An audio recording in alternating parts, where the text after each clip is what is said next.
I'm Jeff Pomerantz. I'm City Manager of Cedar Rapids, and I'm going to keep my remarks brief because I know you didn't come here to hear me talk, but just got off a plane from Las Vegas about an hour ago, so our staff prepared lots of notes for me to read from, and I forgot them in the car, so you just got me. So we'll really make it short. No, that's not really true. I'm just going to talk from the heart a little bit and then turn it over to Bill and our expert speaker. I really feel very strong about this concept of intentionality and the idea of beyond it'll do development. And so I've been a city manager since 1985. This is the fourth city I've served and the third state I've been in.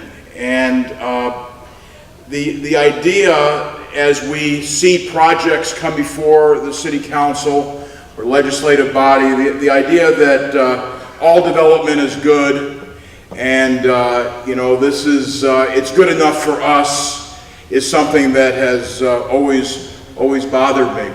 And when I was in the city of West Des Moines, there was a great deal of pride in the community and lots of opinions about the importance of quality development, but it was something that the entire community really stood behind, and our planning department stood behind.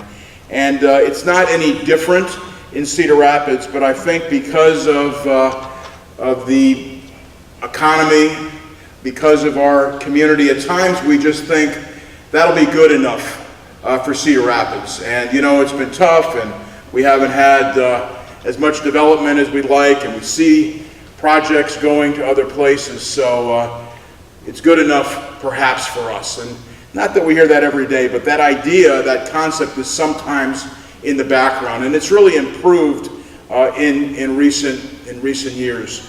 So for me, what is important is quality development, well-planned projects that are sustainable, projects that will be good for the current generation and the current occupants of our great city, but also for the future. And I think we need to think about that as we plan our projects and as we work together to plan our city. And also I want to mention we have a number of other communities that are represented. So when I speak, I'm speaking just for Cedar Rapids, but hopefully some of the ideas will resonate to other communities as well. As we work forward and move forward on a variety of our plans and projects, most of which are brought forward by the private sector, there's a number of things that we think are very, very important. I mentioned the idea of quality development.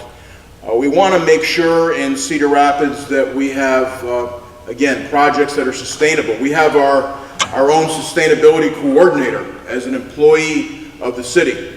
And Eric, who's here tonight, it's his job every day to think of ways and programs and initiatives to make sure that our community is not just for today, but again, is sustainable for the future. And that takes a very, very wide swath of ideas and projects and opportunities.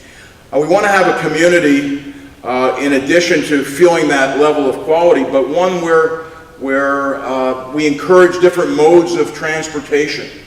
And we talk a lot about the biking community, but also we're working hard in Cedar Rapids to expand opportunities for other kinds of transportation, particularly in the area of mass transit.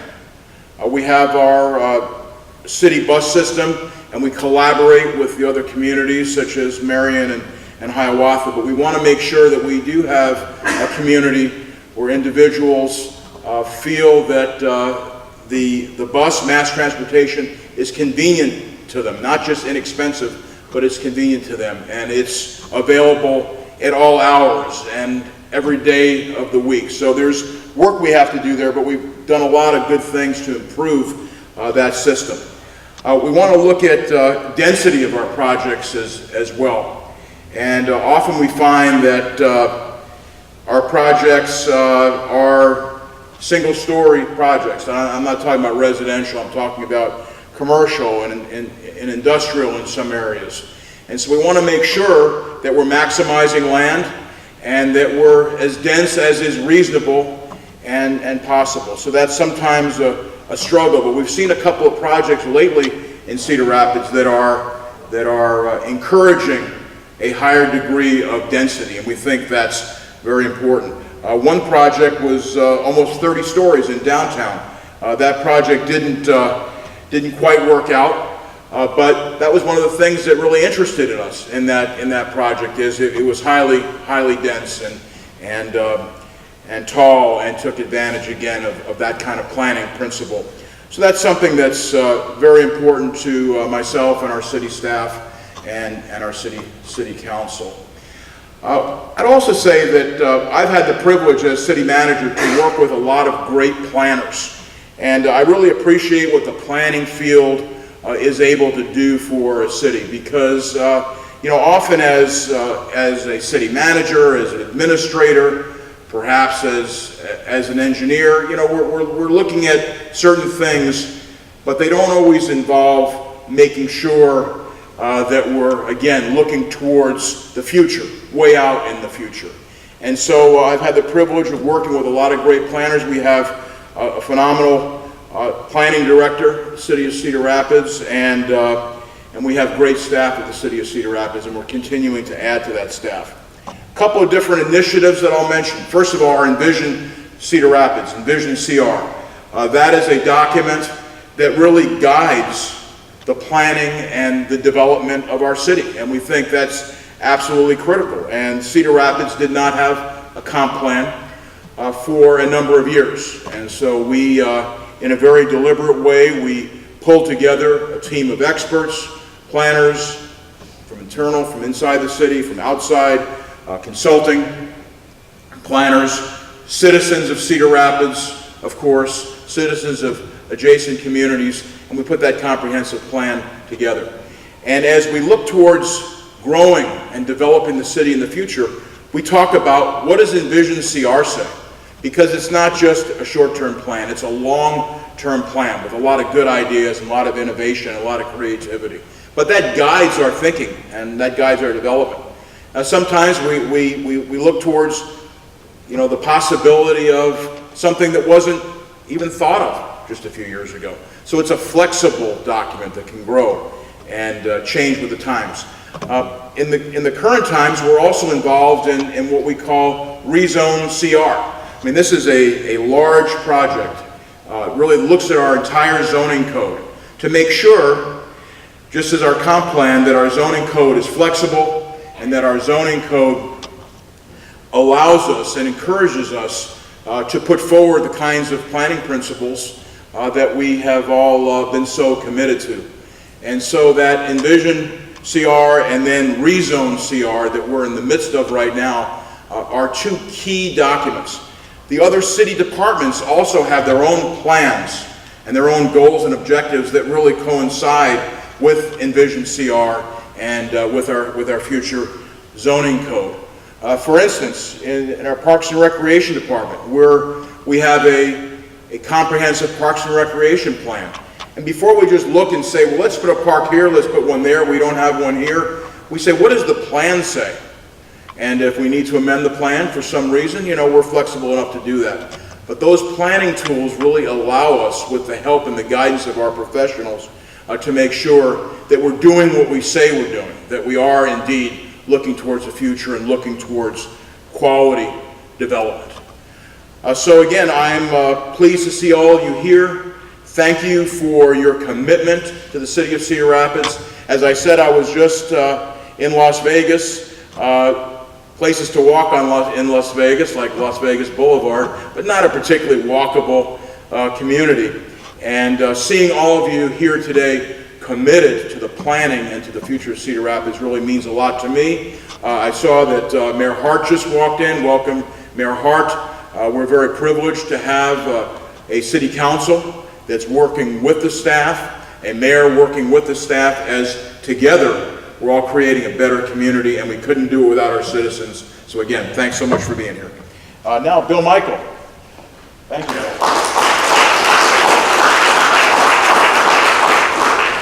hello everyone. I'm going to be really brief and then introduce our guest speaker for tonight. This is a great time to be a professional planner in Cedar Rapids.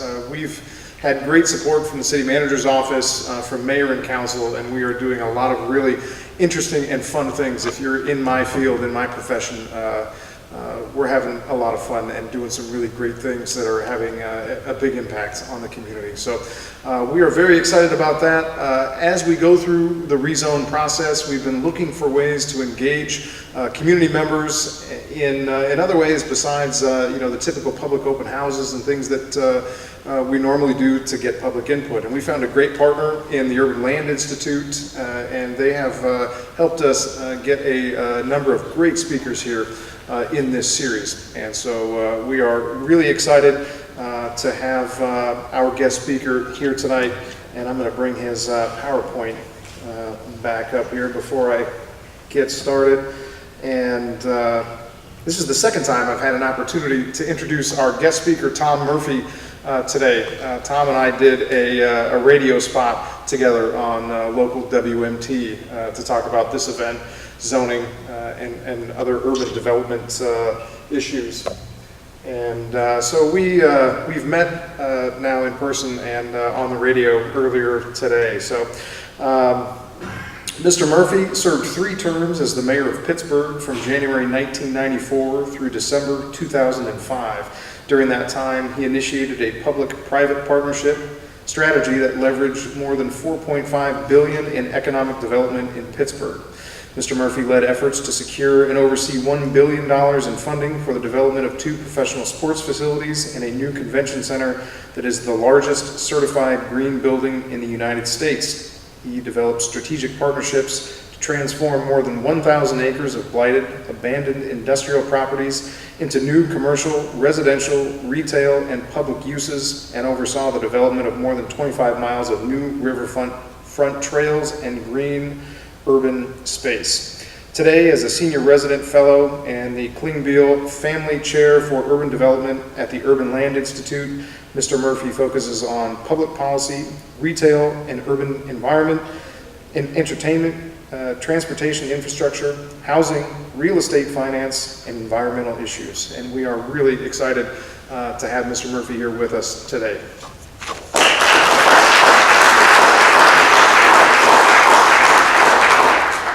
Good evening. I'm honored to be here. I want to thank Justin Platt, who's the chair of ULI in Iowa, for inviting me. Justin, stand up and say hello.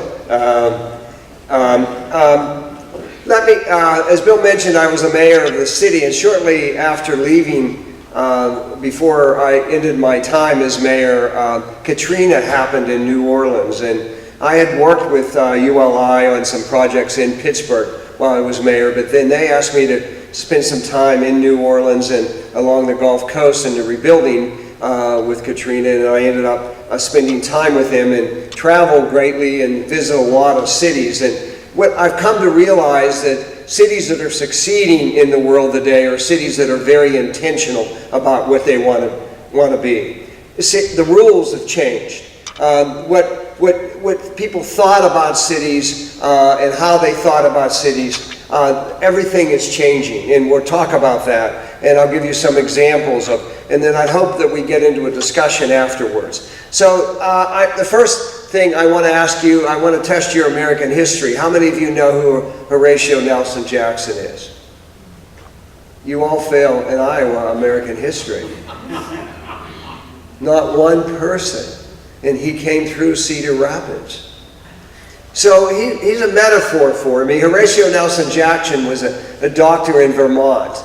And he was in California, in San Francisco, at a medical convention, at a dinner with a group of other doctors, and they were debating the impact of the automobile on American society.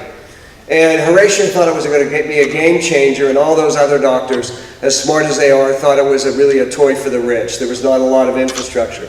So he bet them all $50 he could drive across the United States in 90 days. And they all laughed and took the bet. And the very next day, Horatio went out and bought his first car. He convinced the young mechanic, Sewall Crocker, to go with him. For whatever reason, that day they bought a dog named Bud. And the three of them, with the very next day, with no maps, no support, they're driving across the United States. It's 1903. And in 1903, there were 8,000 cars in America, 150 miles of paved road, and no highway department in any state. 63 days later, Horatio, Sewall, and Budd drove down Fifth Avenue in New York City. They were the first people to drive across the United States. It's 1903. By 1923, there were 10 million cars in America, hundreds of thousands of miles of paved road, and a highway department in every state. Society in those 20 years, what Jennifer is thinking about in Cedar Rapids, in those 20 years, society completely changed. We're there now. We're standing where Horatio Nelson Jackson was standing, looking at a future that is fundamentally getting turned upside down. You lived part of it with the flooding, climate change and other environmental issues. Globalization having huge impact on your traditional industries here. Technological innovation that we walk around in in our pocket. Demographics about how people are choosing to want to live and where they want to live. How cities choose to finance the future. Do they finance the future at all, or just keep everything running today and not thinking about investing in tomorrow? And everything is really being driven by where talent wants to be and the kind of company. So we are watching the rules change. And the question for Cedar Rapids is whether you're going to be on the right side of those kind of changes, or whether you're sort of holding on to the status quo. Is this the way we've always done it? And that's the challenge every city I see. And look at these numbers. I mean, you've had less of an impact than most cities in America. If I look at this Baltimore, for example, that in the last 20 years lost 56% of their manufacturing jobs. So at one time, they had more manufacturing jobs than they did in professional and business services or education and health services. Now, there are 3 times more jobs in those professions than there are in manufacturing. You're watching the same thing happen in Cedar Rapids. You're watching that where people work and the choices they make about what they want to do change significantly. You've had less of a change in manufacturing than most any place I've been in America. Which says something about your manufacturers and their commitment here, but you've still seen a loss. I happen to believe that manufacturing is going to come back to the United States, but it's going to look very different because of robotics and 3D printing and a lot of other things. And so we are, even in that world, we are watching changes, but I want you to think about what are the competitive advantages you need to continue to grow health jobs and education jobs and professional services. What are the competitive advantages you have? Education is really the most important competitive advantages in building a vibrant, exciting city where talented people want to live. So you send your kids away to college, and you want them to come back here. They're going to come back here because there's good opportunities for jobs, but there's also, it's a great place to live. And so let me just talk about people that look like me with gray hair. How many of you belong to AARP? Ray, go ahead, give it up, raise your hand. If you belong to AARP, you know you get a great magazine every month, and in that magazine, about every other month, they talk about the places where boomers want to live. And the places where boomers want to live are livable, reasonably priced, walkable kind of places that have great restaurants and wonderful recreational opportunities, arts and culture. They don't want a 1-acre suburban 5-bedroom house anymore, and it is all over America. We are watching that happen. Even more dramatically are our kids. According to a General Motors survey, the average 24-year-old is 6 times less likely to own an automobile than their parents did at that age. 6 times less likely. What does that mean? That means that kids, when I was 16 or 18 years old, I wanted my father to buy a 57 Chevy. We should have kept it, right? It was worth a lot of money. But the kind of car you had, kids don't care about that as much. They care about mobility. And so Uber is booming all over America, even in spite of opposition from state regulators. And transit becomes important, as your city manager just talked about. How people move around in a city and bike lanes and walkable cities and residential development, I'm sure some of you are amazed. I'm sure 15 years ago, people would say in Cedar Rapids, who would want to live downtown? And look at all the development now, residential developments happening because people are thinking about how to live in a different kind of way. And so both the boomers as well as the millennials are both driving a different kind of living. And cities need to understand how they respond to that. And let me give you some examples. Greenville, South Carolina. Anybody been there? It's about your size. And if you've been there, it's a spectacular city. But about 25 years ago, the State Highway Department came in and said, we need to move people more quickly through Greenville. So they built a 4-lane highway bridge over this waterfall, buried this waterfall right in the middle of the city.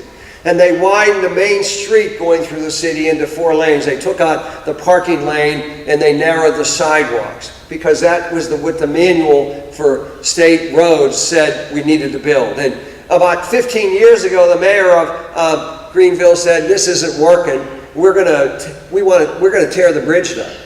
And we're going to narrow that 4-lane road that runs through the middle of the town to 2 lanes, and we're going to widen the sidewalks, and we're going to put in parking along there. And people screamed and said, how are we going to get through Greenville? And he said, that's the point. I don't want you to go through Greenville. I want you to stay here. If you go to Greenville today, you know it is a booming economy. Cafes all along that sidewalk that's widened now, and a great new park where that waterfall was, right in the middle of the city. A great performing arts. Lots of businesses locating there because young people love to live there. They can live there, walk there. There's great restaurants. There's this wonderful new park that it was created when they tore down the highway. So it's a pretty remarkable example of a city a little smaller than you making a decision in a very intentional way to reimagine themselves in a different kind of way than what thought possible. How many of you been to Denver? Have you been to Union Station?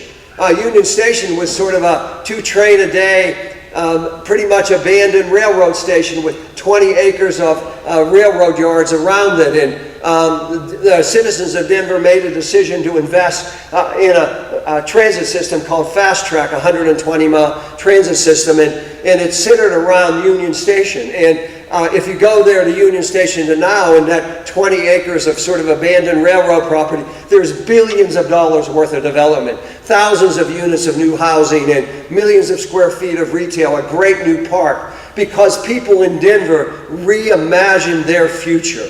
Not only in Union Station, but in their 78 transit stops along the Fast Track line. In half of them, there are major now transit-oriented developments happening because people didn't like the sprawl. They didn't want it. That was their choice about where to live, but now they have choices, and they've made different kind of decisions. And so you've watched Denver transform a major part of its city that was sort of derelict because they reimagined themselves in a different kind of way. Charleston is my favorite small city in America. How many have been to Charleston, South Carolina? Spectacular, isn't it? So Joe Riley, this is equivalent to your flood. Joe Riley gets elected mayor 40 years ago when he's 33 years old, right after a major hurricane. Hurricane Hugo that essentially wiped out much of and flooded downtown Charleston. And there was a big debate going on about whether we sort of demolish a lot of the buildings that were damaged, the historic buildings. And Joe Riley ran on historic preservation. Basically said, Charleston's future rests on historic preservation. We don't want to tear these buildings down. And he became mayor, and he was mayor for 40 years. He just retired last January. And what happened in Charleston, so for example, in King Street, which is their shopping street, Saks said, we want to locate a store in Charleston, and who doesn't want a Saks in New York City? But we need to tear these 3 buildings down because this is how we model our building. And he said, we want you to be here, but you're not tearing any buildings down. These buildings have to stay. He was a zealot about historic preservation, and he has this great slideshow he does, and he shows this house with flames shooting out the roof. And then they shows a picture the next day, essentially gutted. And his building inspector comes to him and said, Joe, we got to tear this house down. It's going to fall on the street and hurt somebody. And Joe says, then shut down the street. And then there's the third picture that shows this house in the middle of a row of spectacular historic houses, and there would have been this missing tooth if you had torn the house down. It has now been restored. And so that kind of commitment to build on historic preservation, you have some great bones here, you have spectacular buildings. You know, that it's easy to say, you know, it got flooded, why don't we just get rid of it, instead of thinking of as part of the story that you want to build in Cedar Rapids. In Central Florida, Jeb Bush, when he was governor, made a decision that he wanted to see an economy, a new economy in Florida, and he invested hundreds of millions of dollars in Scripps Research to locate on a development right east of Orlando that has now turned into almost 10,000 jobs, and it's called Medical City. It has created a whole new economy, not just Disney World in Orlando now, but Medical City that's created a whole new technology economy there. In a very intentional way, Jeb Bush and the leaders of Orlando made a decision to create a different kind of economy than what they had. This is, for me, one of the more remarkable stories. There's an organization in Cincinnati called 3CDC. And it is not a public organization. It was formed by the private businesses in Cincinnati. And and I think that this is important because I think everybody looks to the government to solve a lot of these development problems. And what I like about the Cincinnati model is that this is business leadership stepping forward and say, we can play a role in this. And so 3DC, so in Cincinnati, downtown was beginning to fail, and you have companies like Procter & Gamble and Kroger's that are located there, and they were debating about whether they were going to move their headquarters out of Cincinnati. And immediately adjacent to Cincinnati was a place called Over the Rhine that was described as the worst neighborhood in America. It was incredibly blighted, lots of drugs, lots of crime, beyond what you can imagine. And the business community stepped forward and said, we will create a private, nonprofit organization to take responsibility for the redevelopment of downtown and Over the Rhine. And they partnered with the city. They, among themselves, raised $50 million on a loan fund, not a grant fund, a loan fund, the expectation they're going to get paid back, to invest in real estate. They actually hired my former real estate developer. And this is Over the Rhine. You can see you're directly across the street from the headquarters of Kroger's, immediately in downtown there. The first thing Steve did, the guy they hired to be the development, the first thing he did in the first year, he bought 500 vacant buildings and 700 vacant lots. So you think you might have a bad neighborhood? I want you to think about that. In that neighborhood. And it looked like that. It was a mess. They were largely abandoned, really spectacular historic buildings. If you go there today, you know, Over the Rhine has been lauded by the New York Times and many other people as this remarkable story, not only in terms of gentrifying it, but in terms of providing affordable housing. And the 3CDC has also financed and built 3 homeless shelters in this area, which now brings us to Pittsburgh. And Pittsburgh was the basket case of America. Between 70 and 90, we lost 400,000 people, left the Pittsburgh region. That's why there are so many Steeler fans all over the country. And the people that were leaving were young people, so we became the second oldest county in America. And it wasn't because people were retiring to Pittsburgh. The oldest county is Miami-Dade County. And it was all our young people leaving. In fact, there were billboards in Pittsburgh that said, the last person out, shut the lights off. You wouldn't want that for your slogan, would you? Pittsburgh lost 60% of its population. We went from a city of 620,000 people in 1970 to about 300,000 people when I was becoming mayor.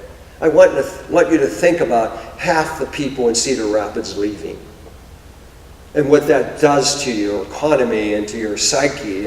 And so we were a city, and we were on 3 rivers. So does that look familiar? That picture on your left-hand side? That was our downtown. Back in the 30s and the 40s and the 50s and 60s. Before I became mayor, there were a series of dams, and we created what we called a floodplain management plan that was our Bible, is in terms of how people developed in the floodplain. And I've got to say, anything that we've built in the last 50 years in Pittsburgh, nothing has been flooded, and we've had several major floods during my time as mayor and since. And so we were very religious about that. But when I say we were the basket case, between 70 and 90, we lost 60% of our population. And it was because the steel mills had collapsed. Because of globalization, and so when I'm becoming mayor in 1994, we have thousands of acres of bankrupt steel mills in the city. This is one of them, and we have thousands of vacant houses and neighborhoods that have largely emptied out. And so we needed to reimagine our city, and even in that condition. It was difficult to get people to think about a different kind of city. And so where this steel mill was, and my father worked in this steel mill for 51 years, we made a decision to buy it. In the first year I was mayor, and we buy this steel mill. It's about 140 acres, and where the 10,000 men and women made steel, there's now a cheesecake factory. My father would shoot me if he were alive. Right? The mill obviously was bankrupt and shut down. And we did a public-private partnership there. We invested about $128 million of public money. And to date, there's about 850, that 650 is an old number now, there's about $800 million of private investment there. It's a mixed-use development of housing and retail and office buildings. And the first developers who came to us after we bought it and dealt with the environmental issues was they wanted to build a Walmart, and they wanted to build the big box 20-acre things. And this is in a very urban area, and we wanted a very urban development. And so we made a decision about the kind of development we wanted, and we then worked with developers willing to do that. For example, a developer building the housing, and there's hundreds of units of housing there, came to us and said, I'll do the housing, but I can't afford to build structured parking. I don't know that the rents are going to support that, so I'm going to do surface parking. We don't want surface parking. It's like, for me, surface parking is the worst land use you can have in a city, and because it's dead space. And so we make a decision that will finance structured parking that begin to serve. We have 4 parking garages that we own on that property. We also partnered, and what you're going to hear a lot of partnership. We partnered closely with the universities. Carnegie Mellon University, particularly, the president of Carnegie Mellon, as the steel mills were collapsing, said, we can be the economic engines of this region. And we have a lot of universities in Pittsburgh. Carnegie Mellon and University of Pittsburgh are the 2 most prominent. And I said, well, you've been here 100 years. What does that mean? And he began to rattle off names of people that had graduated from CMU but had left Pittsburgh, had gone largely to California and Boston and started companies.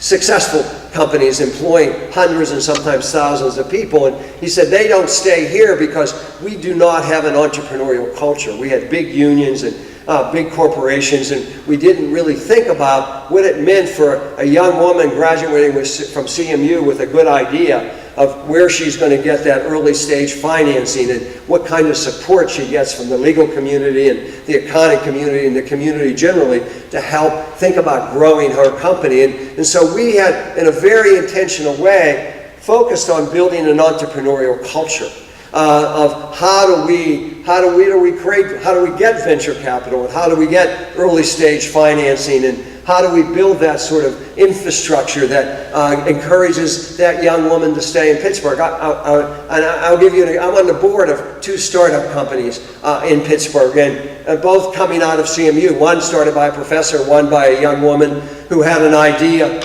when she was a student, and part of the course load is that there's a program there where she can take her idea and develop a business plan, and there's older entrepreneurs, several who are friends of mine, who have helped her put that together, and then she grows the company. And so the one company, started by the professor, grew to about 150 people. IBM bought it and has invested heavily in Pittsburgh in that company, growing it even further. The young woman who started her company now has grown it to about 50 people, and it's still growing.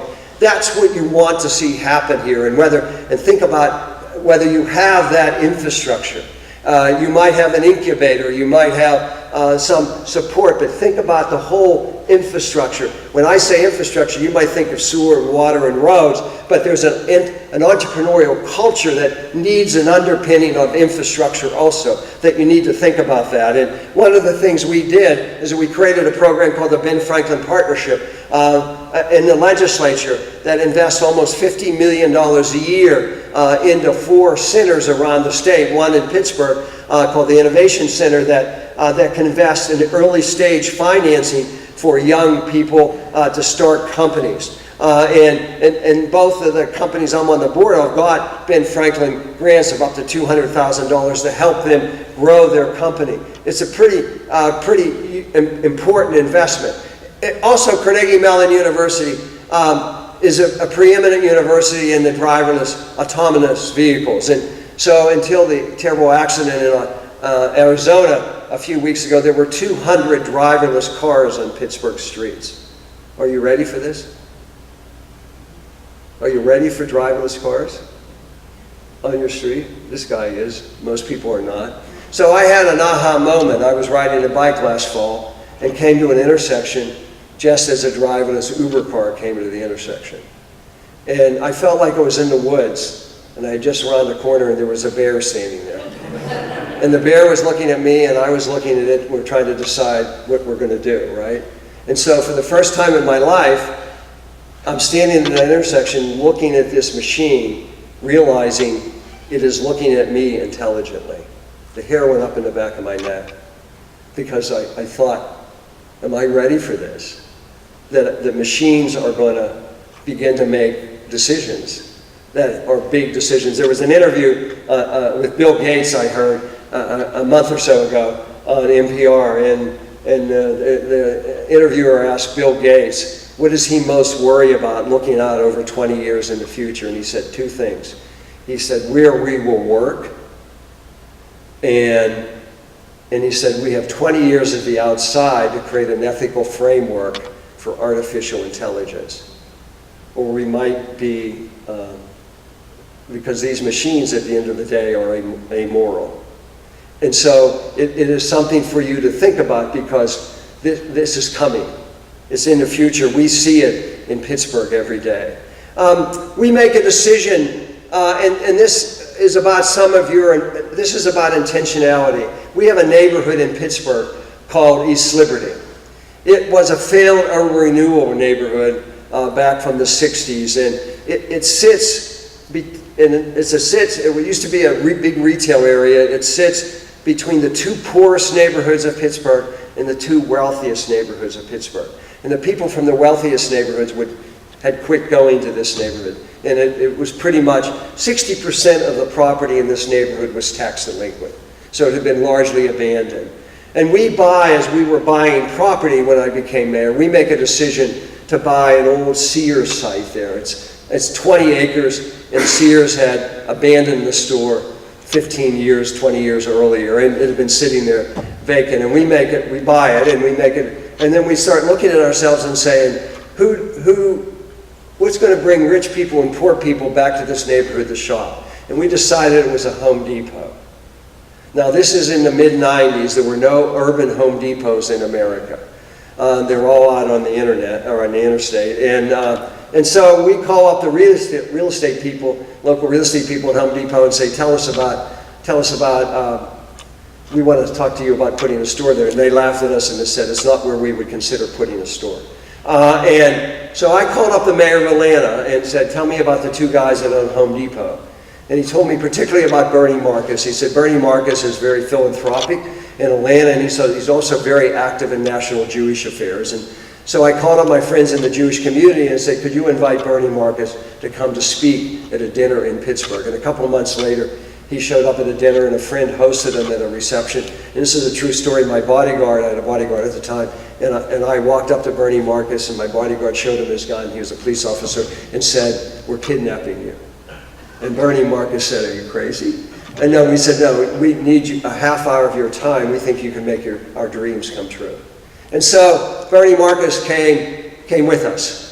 And we put him in a car, and we drove him over to this site, and he said, boy, this would be a hard sell. This is a really run-down, most of the buildings are vacant and abandoned. By the end of the evening, he came up and said, we'll take a risk with you, we'll put a store there. Since that store opened until today, it is the highest sales volume store in the Pittsburgh market of any Home Depot. But when that Home Depot, then a young developer comes to us and said, you know, if you're willing to work with us, I think I can get us in front of Whole Foods. There's no Whole Foods in the Pittsburgh market. And he had an option on a big old warehouse right down the street from Home Depot. And so we fly down to Austin and meet with the Whole Foods people and do a deal with them. And they locate their store in this rundown neighborhood. And it becomes the Rookie of the Year store for them, the highest sales volume of any store in the country. And it has also the highest percentage of food stamps of any store in the country in that year. And then there's this big old Nabisco bakery, vacant building, 8 stories sitting there vacant. And Google had been growing at Carnegie Mellon on a building. We helped finance on Carnegie Mellon's campus, and they were outgrowing their space. And they were doing major research in Pittsburgh. And so they decided they were going to move off campus. And guess where they go? They go in that big old Nabisco bakery just a couple blocks away from that Home Depot. That is starting, and that Whole Foods is starting to turn around that neighborhood. The moral of this story is know what you want and go get it.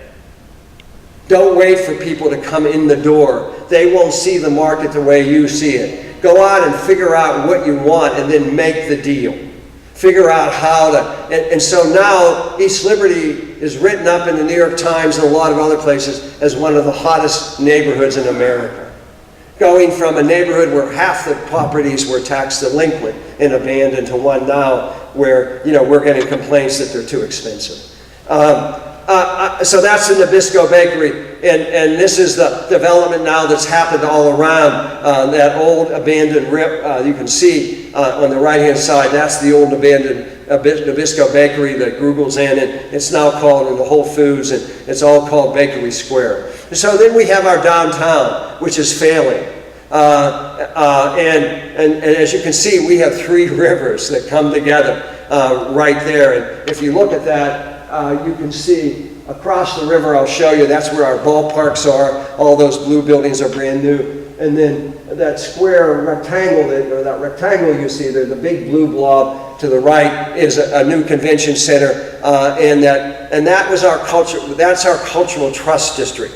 This was our red light district. There were 22 massage parlors and strip joints in here when I'm becoming mayor. This is led by another partnership, our foundations, who conceive of this as a cultural district. And it's hard to imagine. So if you go to Pittsburgh today, you'll know there are 10 or 15 cultural performances. The ballet, the opera, the symphony all perform within this little area. There's now Performing Arts High School and Middle School located there. And there's just one strip joint left. All the other ones have been developed, and they're all gone. And so we made a huge decision. The other was the rivers. You know, we turned our back on our rivers. They were one. When I was growing up, my mother always said 2 things. Be home before the streetlights come on. She would always say, if you go in those rivers, you're going to melt, so don't go near the rivers, right? Because they were polluted. And now our rivers are filled with activity. people boating and kayaking, and we've built miles of riverfront park on our rivers, and we are cognizant always that they're going to flood a couple times a year. And our trails flood, and any development that we've done along the rivers, we make sure that they're doing parking on the first floor, and we clean the trails off. The firefighters give them something to do to get on and use their hoses to clean the trails off, and we move on. And so how many architects and planners in the room? So what were you all smoking and drinking in the 60s and 70s? I want you to look at this picture, right? This was Three Rivers Stadium, and it's right across the river from this spectacular downtown. And look at the uses. It was 30 acres of surface parking. For 30 years it stayed like that. A road along the river, no public access to speak of. And so the Steelers lost the Super Bowl one year. We blew it up. And we built a new football stadium, and we built a new baseball park, which is ranked by pretty much everybody as the best baseball park in America. We built, as Bill mentioned, at the time, the largest certified green building in America. It was our convention center. And that's that riverfront now. We took the road off the river. We broadened the park out. We created development along there. There's $1.5 billion of development where that surface parking was now. And we did all this because we wanted to create value. We wanted to, we are not near the ocean like you're not, and you don't have warm weather like us. And we don't either, but we have other competitive advantages as you do. And how you use those competitive advantages, your historic buildings, your access to the river, your location, how you use those will determine whether you succeed, and how you build partnerships with people that are thinking about investing in the future. This is a list of investments that we made in using tax increment financing. Over a 15-year period, we did $338 million of tax increment financing. These are public-private partnerships. This is money that we would not have had unless the development happened. There's no extra money on the development. It generated almost $4 billion of new development for us using this financing. So these are the pieces of the puzzle. Let me mention several things. One, 9 years ago, ULI came here and did what we call an advisory panel to talk about what happened with the flood and how do you think about redevelopment. And it's interesting to hear some of the stuff you've done. And you might want to go dust that off. You can find it on the ULI website. The other report that we have that would be relevant is that we wrote a report just a year and a half ago called Reaching for the Future, Financing for Smaller Communities. And we talk about the kind of public-private partnership and creative financing that's available that people ought to do. And in that report that we did 9 years ago, we talked about form-based zoning. And part of the change in Pittsburgh is that we moved from the traditional sort of 1940s zoning rule that required a variance for virtually everything you were going to build to a form-based code. And so when we developed that whole 140-acre steel mill site and almost $850 million development, the council got one bite of the apple, in effect, and approved generally the concept plan, and then administratively it worked. For developers, it made it a much easier process. Much less time consuming, having to go for every little piece of the development to it. And so the form-based code for us became a very important piece of our efforts to reimagine Pittsburgh. It's the foundation by how you move things forward. So we have some historic districts in Pittsburgh and beautiful row houses. And if I wanted to do something on one of those row houses, the old code required setbacks and front yards, and you don't want those in an urban developed neighborhood like that, historic neighborhood with development. So the form-based code became a huge help for us to make changes. So let me end on these few slides. The pieces of the puzzle, and you're doing some of these, so it's redundant, but it's what your city manager talked about. You need to know where you're going. So when I was mayor and developers knew that we were doing deals, a developer would come and say, Mayor, I have a great idea for you. And I would say, with all due respect, tell me why it's a good idea for you. And we'll decide whether it's a great idea for us. And if our self-interests come together, we'll figure out how to be a good partner with you to make it happen. That assumed we knew what we wanted. Too many cities fall into the trap of reacting to a developer. The developer is defining the rules, not the city. And the city needs to understand, you need to understand what you want as a city, where you want to go. And I've seen an example of this already. Somebody needs to be a leader. In my experience, in many years of public service, anytime you want to do anything different, there are going to be 100 people showing up, giving you a reason why you can't do it. It's the wrong color, it's the wrong place, it cuts on more involvement. There's never enough money, right? If they define it as nothing changes, and not to say you don't ignore them, but I think you need to engage with them, but somebody at the end of the day, there needs to be a leadership. What I have found too often in politics today is that people are in love with process. If I'm a politician today, where I want to be when somebody says, well, why don't we do this? Oh, we're studying it. I don't want to hear that. You don't have enough time to study everything. You need to move at some point. You need to look at it, you need to listen, and you need to take into account people's conversation, but then you need to make a decision. It's the partnerships, and this is one of the great partnerships of America. It's the Research Triangle in Raleigh, Durham, and Chapel Hill, if any of you have been there. And this really starts with 6 guys that get rained out of a golf game in the early 60s, and they're having a drink at the country club, lamenting the fact that their sons and daughters, they send them to college and then they all leave because there's no reason to come back to that area. It's really tobacco and furniture making. And so those 6 guys go out and buy 7,000 acres of land, and they call it the Research Triangle, and they partner with the local governments and the 3 major universities there. And fast forward 50 years, it is one of the highest per capita areas in America. It has 40,000 jobs, permed to 150 some research institute. Major companies like IBM and others have major research facilities there.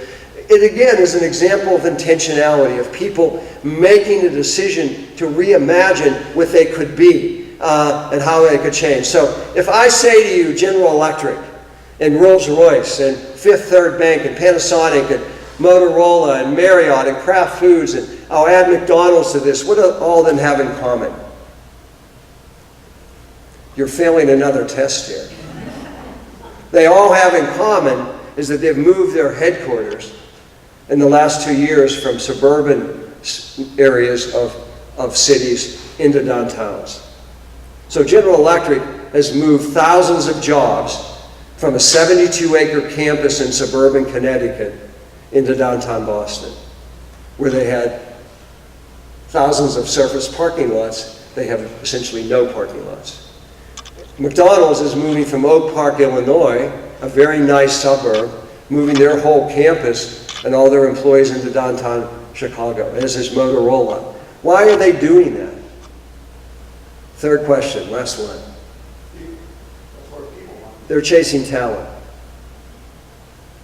They're chasing talent. Maybe for the first time in history, we are beginning to see where always before people move to where the jobs are, we are now increasingly beginning to see jobs move to where the people are. And I say that to you because that's exactly what you're talking about when you're talking about zoning and when you're talking about your comp plan. You're talking about building a city that's a place where people want to live, that is livable, that's walkable, that's affordable, that gives me a lot of choices about how to enjoy life, not just simply to work someplace and spend 2 hours commuting back and forth, but to enjoy life. And so one final, this is a surface parking lot. This was right at the entrance to the University of Pittsburgh, 25,000 students in the city of Pittsburgh. And on the other side of it, you see a fountain there. On the other side of it is the entrance to a great park. And on either side of it is our museums of art and natural history. And this is a great example of it'll do. 600 people parked there every day. They were as happy as could be. And the chancellor of the pit and I, when I was mayor, made a decision that was a terrible entrance to all of those wonderful assets. And we wanted to eliminate the parking. And of course, I got all this hate mail and emails saying, I'll never vote for you again, you're taking away my parking place. But if you go to Pittsburgh today, there's no parking there. But there's a great park. There's a carousel, there's a great little restaurant there. Thousands of people hang out there on a nice summer day. From the university or from the museums, they go out and have lunch and sit there. It created a great little place. It's a little example, but it's the choices that you all will make about your city. When I look out the window and I see these surface parking lots, you know, you get used to them and it'll do, right? It's the best we can do. Don't fall into that trap. And so that's the challenge. We're sitting where Horatio Nelson Jackson is sitting, looking at a world that is fundamentally getting changed. And you have a whole series of choices. And the flood was a reminder, and it gave you, and as terrible as it was also an opportunity for you to rethink your city, to rethink about, and that's what happened when our steel mills collapsed. We were just 30 years ahead of you, right? Is that we needed to rethink who we were and how we wanted to rebuild our city. And so when I come into Cedar Rapids, and you know, you can have a sign, welcome to Cedar Rapids. What do you guys say? We're a world-class city, we're a tree city, we're a friendly city. You can put on that sign, right? You would never think to put on a welcome to Cedar Rapids, we're a mediocre city, would you? But you do that by what you build. You do that by the choices you make of the kind of city you want to have. The developments you have going on in Nuba, pretty spectacular. Some of the old buildings that have been rehabbed, some of the new ones that have been built. How you begin to fill in the blanks around here, this library is spectacular. The park is pretty spectacular. They're the choices you make as a community. And you need to have the mayor and the city manager and the planning director need to have your support when people come and say, we can't afford that. Because that means then, okay, then we're going to be an it'll-do city. We're going to be mediocre. That's the challenge you have. So you start with great bones. You start with a new opportunity because of the flood to think about your city in a different kind of way. The only question you have is whether you have the community and political will to reach for the future, or whether you're too comfortable remaining where you are. That's the challenge every city has. Good luck. Do you have questions?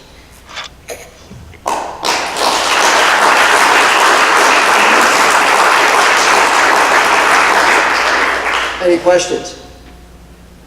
You're an easy audience. Thank you. Yes? Where do they park? All that parking? They figured it out.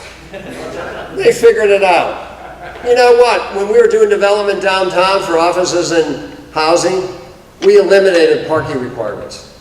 Bicycle? Walk? Bicycles, walk, take a bus, find someplace further out to park. We'll figure it out. All right. I mean, when we are doing thousands of units of downtown housing now in Pittsburgh, which, you know, 25 years ago, nobody believed anybody would live downtown. We had essentially nobody living downtown. And we made a decision when people started to do that. We said, you know, we're not going to require you, Mr. Developer, for parking. If you want to figure out parking, but we'll give you a good deal on the garages we own downtown, because they're being used during the day, but not at night. So we do cheap leases in our garages at night for residential development and don't require them to do parking. And it changes the conversation, because that's expensive if you're requiring two spaces per unit or something like that. That can get expensive. So that's the rethinking that you need to do about how cities are now developing, because people are making choices about bicycles and walking and, you know, and not having a car. Where I still live in Pittsburgh. I work in Washington, D.C. at a ULI office, maybe 150 people. work in the ULI office, I'd say half of them do not own an automobile. Because Washington is an incredible city to be mobility-wise to move around in. And so they don't, you know, and we estimate that for every car you own or don't own, it's worth $100,000 more on a mortgage. And the housing prices in Washington, you need that $100,000. Yes? Is there a grocery store downtown? What's that? Is there a grocery store downtown? There was a small one. And I think everybody believes that we are now sort of at a threshold where there'll be a bigger one. So there's a couple small sort of mom and pop ones that are there, not a major one, but there's one coming. Right adjacent to downtown, we have a place called the Strip District. It's not what you think. It was our traditional wholesale food produce area, and so there's lots of food choices there. You can go buy a lot of fresh food. So it's within walking distance of downtown, so I think that's one of the reasons that not a major grocery store is opening up downtown. Yes, sir? Did you find that you had a problem with perverse incentives in bedroom communities trying to subsidize? You gotta talk louder. I have old ears. Did you have problems with bedroom communities in surrounding areas drawing development away from the urban core? Yes and now no. I mean, there's still a healthy suburban market, but I'd have to say that Pittsburgh now is the number of building permits we're issuing for housing is probably exceeding most any suburban area in terms of there's more housing being built in Pittsburgh, in the city proper. We're a small city. We have 55,000 square miles of our city is. You're bigger than we are as a city, I think, aren't you? Aren't you about 70-some?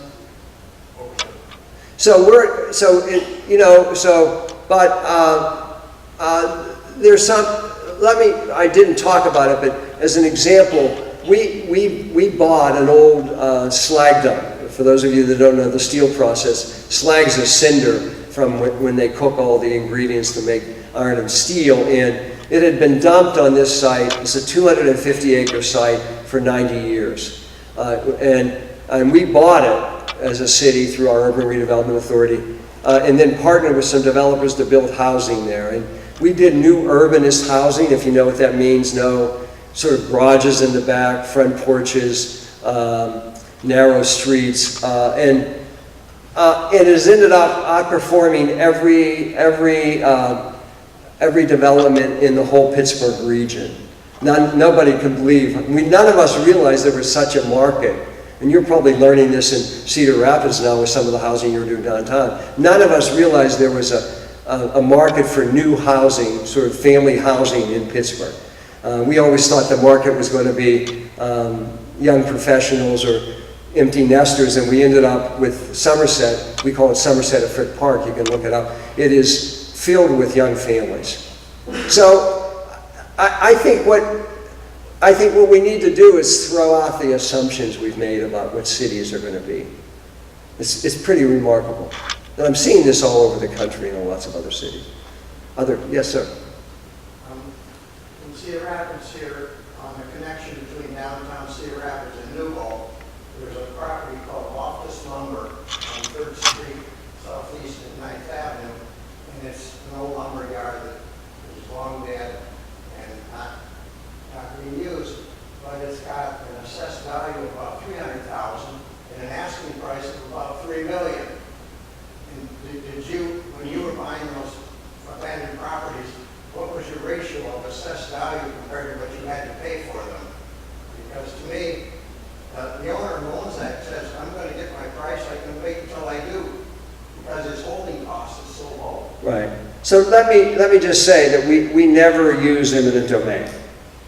So we acquired thousands of properties.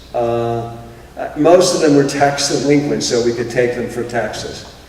Some of them which we bought, we negotiated with the owners to buy them, and often we paid above assessed value. I wouldn't pay, that differential is significant. We would respect that owner's right to ask whatever they wanted to ask. We would just stay with it. And at some point we would maybe try to work a deal, the owner would stay in the deal for the development and get some revenue from the property. Somebody asked me about, who asked me about the bifurcated tax? Property tax, you did, okay. So let me just say, this gentleman is very knowledgeable. He asked us, there's something other cities in the country have, but Pennsylvania had more cities. We had a bifurcated tax, meaning we taxed land differently than we taxed improvements. So the tax on land and the millage was 6 times higher for the value of the land than it was for the improvements. So if you sat on vacant land, your tax would be much higher than if you fixed it up, relatively speaking. And so, because our county, we were court mandated to do a county assessment, new assessment. And the company that the county hired to do the assessment didn't understand this separate tax and screwed it up, so people were getting new assessments that were tripling their property taxes. We had to eliminate this, which at the time we weren't growing a whole lot, but now with Pittsburgh growing the way it is, it would be a valuable tool that we could use. And so we would penalize people that would be sitting on property like that. And I think there's good merit to this, but unfortunately we don't have it anymore. Other questions? Yes, sir. I think it was maybe last summer that Pittsburgh was on my radar, one because I took a great road trip through it, and then two because the United States withdrew from the Paris Climate Commitment, and it was at that time that I think that Pittsburgh might have been, I know that you weren't mayor at the time, but as a general person I'd say to know in Pittsburgh, Pittsburgh might have been the first city to say we're still in, and what they did was they committed to 100%. Well, it was go ahead. And I just wanted to ask him, I actually don't know if that's a municipal goal or a goal or a community goal, but all in all, I'm curious how leadership frames a goal that they don't exactly know how they're going to get to it, and how they respond to residents that may not understand or be interested, or Right. an industrial community that absolutely still exists. No, well, let me just say, long before I'm mayor or even thought about being mayor, back in the 60s and 70s, the mayor back then and the corporate leadership, and these are U.S. Steel and major companies that were then in Pittsburgh, made a commitment to deal with the environment, the water and the land, or the water and the air particularly. And so there was, way before there was an EPA or a state Department of Environmental Protection, Pittsburgh began to pursue goals to clean up its environment. That's really accelerated, and so in my administration we make a decision to build the convention center as the largest certified green building in America. Now I'm going to say to you, I could have picked my favorite architect, but the foundations, and this is a partnership, the Heinz Endowment, particularly Heinz Ketchup, has a big foundation in Pittsburgh, and they came to me as mayor and said, we will underwrite the cost of a design competition, international design competition for your new convention center, but we want it to be a green building. So this is in the early, mid-90s. I wasn't clear what a green building meant, to be honest with you. But we said, okay, let's do it. And it began to permeate through the community. So PNC Bank builds their world headquarters in, I don't know if they're in Iowa, but they're a large, I think the 6th or 7th largest bank in America now. And they, 2 years ago, make a decision to build their headquarters, and they will say it is it is beyond platinum, it is the greenest building in the world. They made that decision. They made a decision that any of their branches, new branches they will open, have to be in a certified green building. So if you're a suburban developer and you want PNC in your building, it needs to be a certified green building. So there's those kinds of commitments that began to play out in Pittsburgh. They play out in how, we're dealing with sewer and water and how we're managing water now. And we have floods also, but how do we think about, we're daylighting we have a combined sewer system. I don't know if you have that and you understand it, but back when we built our sewer system 100 years ago, they built them, we have hills, unlike you, and valleys, and they put the sewer through the valley and then stick the stream in the sewer system. And then the suburban communities over the last 100 years have connected into that sewer system. So we get a heavy rain, guess what happens? The combined sewer and water go directly into the river. because the sewerage system can't handle it. So we're daylighting streams now. We're digging up the sewer, cleaning up, taking the stream, creating a new park. We did this in that Somerset I mentioned. We daylighted almost 1.5 miles of a sewer system where the stream was buried, created this great park, created a series of wetlands to filter the stream, so that it's all about this green infrastructure now that has huge value to a community, because we're, instead of just thinking of it as an engineering problem, we're creating all kind of new parks with it, trails and everything on what we're doing like that. And so we began that, the city, with the mayor we have, very committed to it. So it's playing out with in lots of big ways and little ways. We are thinking about how to become a much more green city. Yes, so. Back to your 258 steel slag. Yeah. If you find a productive use for it, make it into insulation and No, we left the slag there. We had to grade it because the slopes were so steep. I'm sorry I didn't put it in my PowerPoint. But there's now 700 new homes on top of that slag. Of the 250 acres, we put 150 acres into a new park. And that's where the stream is. We daylighted, it was buried. We daylighted the stream. There's now ducks and fish, and there's a wonderful trail that runs down through there. There's 700 new houses that has been the most successful development in the Pittsburgh region in terms of value. And so it's again a mixed use. It's townhouses, a single family detached, it's apartments, and it's mixed income development that we did. And so we go from a city that was shrinking dramatically to watching now a city where we're building thousands of new units of housing annually. Yes, ma'am. Just in your case about the housing, how did you insert any affordable housing? The question about how we do affordable housing. Right, because when you do gentrification, oftentimes you have people that are living in the neighborhood that just. So I want to be real clear. I love gentrification. In a city that's lost half of its population, I want rich people to move back to Pittsburgh. Okay, and so, but at the same time, we feel a strong responsibility to provide affordable housing. So you should know the first day I became mayor, I appointed my chief of staff to be chairman of the Urban Redevelopment Authority that does all the development in Pittsburgh. And I appointed myself to be chairman of our Public Housing Authority.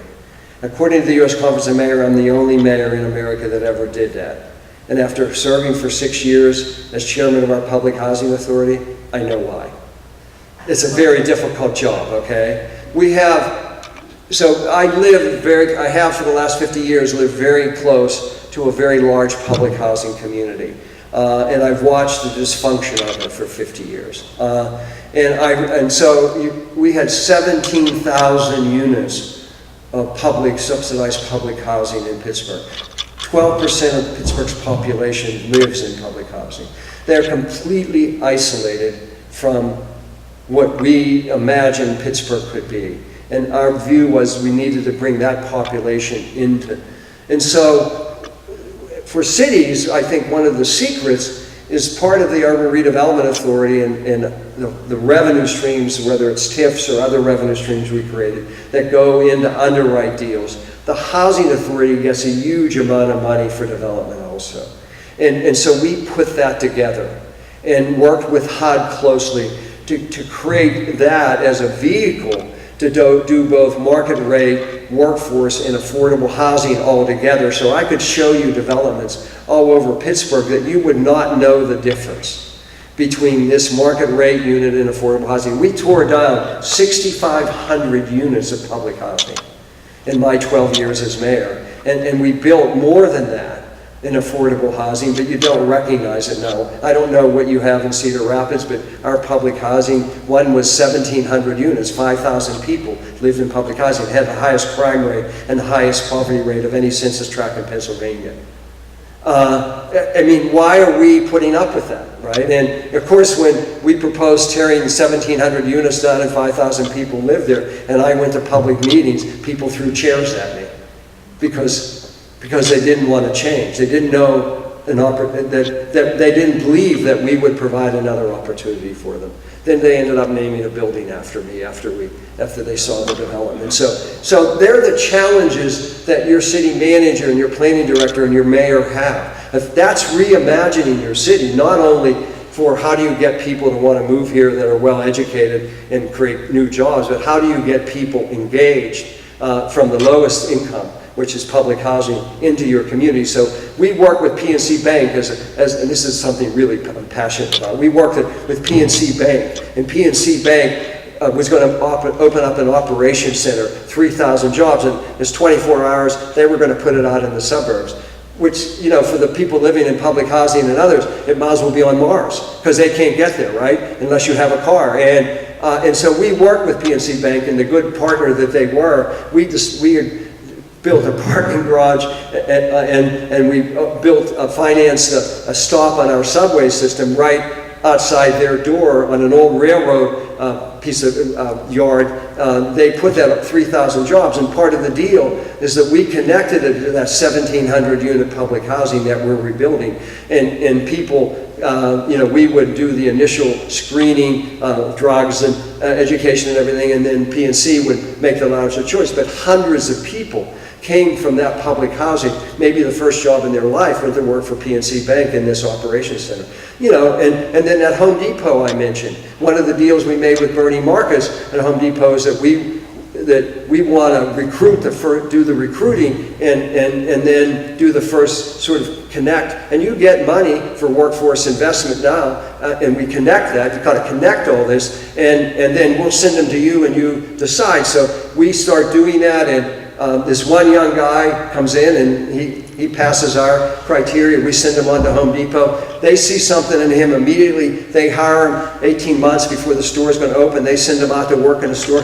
Guess who's the new manager of the store opening in this neighborhood, his neighborhood? That young guy. 80% of the workforce in that Home Depot walk to work. We had set a little area aside for employee parking. Bernie Marcus called me up 6 months later and said, we don't need that, you can develop it, because they're all walking to work.